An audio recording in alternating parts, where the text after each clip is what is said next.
నా భార్య పేరు నీలిమ. ఆమె 1987లో ఇంటర్మీడియట్ 100కి 100% మార్క్స్ తో, అంటే ఫస్ట్ ఇయర్ లో 150కి 150, సెకండ్ ఇయర్ కి 150లో టాప్ ర్యాంక్ స్టూడెంట్ గా పాస్ అయింది. తర్వాత ఆనాటి ఆంధ్రప్రదేశ్ ఎంసెట్ లో 714 ర్యాంక్ వచ్చి స్టేట్ టాప్ ర్యాంక్ లో ఒకరిగా ఉన్నారు. ఆ తర్వాత జరిగిన ఆనాడు ఏపీఎస్సీబీ అని చెప్పేసి బోర్డు ఉండేది. ఏపీఎస్సీబీ బోర్డు నిర్వహించిన ఎగ్జామినేషన్ లో ఏఈ ఎలక్ట్రికల్ లో సెలెక్ట్ అయిపోయి 1992 జూలైలో ఆమె అపాయింట్మెంట్ అసిస్టెంట్ ఇంజనీర్ గా ఏపీఎస్సీబీలో జరిగింది. ఆ తర్వాత 9 సంవత్సరాలకు 2001 నవంబర్లో ఆమె అసిస్టెంట్ డివిజన్ ఇంజనీర్ గా ప్రమోషన్ వచ్చింది. ఆ తర్వాత 2015 జనవరిలో డివిజనల్ ఇంజనీర్ గా ఆమెకు ప్రమోషన్ రావడం జరిగింది. అంటే 92లో అసిస్టెంట్ ఇంజనీర్ అయితే ఆనాడు తెలంగాణ ఉద్యమం లేదు, లేకపోతే ఏ పార్టీలో అధికారంలో లేవు, టీఆర్ఎస్ లేదు, లేకపోతే ఇంకెవరు లేదు. ఆ తర్వాత 2001లో తెలంగాణ ఉద్యమం కూడా అప్పుడే మొదలవుతున్న సందర్భంలో అప్పటికే ఏడీ అయింది. ఆ తర్వాత తను అనేక ప్రాంతాల్లో ఏఈగా, ఏడీగా, డీగా పనిచేసింది.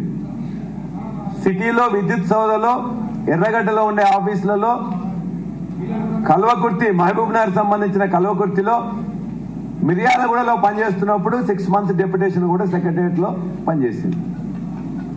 ఇది తన 30 సంవత్సరాల జీవితంలో దరిదాపుగా ఒక 19-20 సంవత్సరాలు మాత్రమే పనిచేసి, ఆ తర్వాత తను లీవ్ పెట్టినప్పుడు కూడా శాలరీ తీసుకోకుండా లీవ్ పెట్టడం జరిగింది. ఆ తర్వాత 2020 నవంబర్ 19వ తారీఖున విఆర్ఎస్ తీసుకోవడం జరిగింది. 2016 నుంచి 2020 వరకు మొత్తం శాలరీ తీసుకోకుండా లీవ్ పెట్టుకొని 2020లో విఆర్ఎస్ తీసుకోవడం జరిగింది. ఇది క్లుప్తంగా ప్రెస్ మిత్రులందరూ కూడా ఆమె జాయిన్ అయిన ఏఈగా ఎప్పుడు జాయిన్ అయినరు, ఏడీగా ఎప్పుడు ప్రమోషన్ వచ్చింది, డిఈగా ఎప్పుడు ప్రమోషన్ వచ్చింది, ఏ రోజు డెప్యుటేషన్ వచ్చింది, ఏ రోజున మొత్తం తను వాలంటరీ సర్వీస్ రిటైర్మెంట్ తీసుకున్న అన్ని విషయాలు కూడా మీ మిత్రులందరికీ కూడా ఇప్పుడే మీకు వాట్సాప్ ద్వారా నేను మొత్తం పంపించడం జరుగుతుంది. ఒక టాప్ ర్యాంక్ స్టూడెంట్ అయిపోయి వామపక్ష విద్యార్థి నాయకురాలుగా ఆనాడు ఉండి, ఇక్కడ ఉన్న అనేక మంది విద్యార్థి నాయకులకు కూడా తెలుసు. ఆ విధంగానే మేము మ్యారేజ్ చేసుకోవడం కూడా జరిగింది.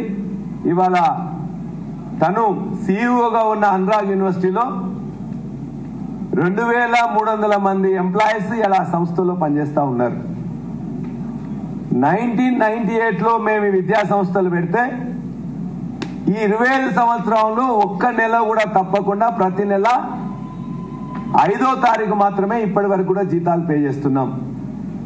ప్రతి ఎలిజిబుల్ ఎంప్లాయీకి పిఎఫ్ కానీ, లేక ఈఎస్ఐ కానీ, లేక ఇతరత్ర ఏదైతే స్టాట్యూటరీ ఉన్నాయో అవన్నీ కూడా పే చేస్తున్నాం.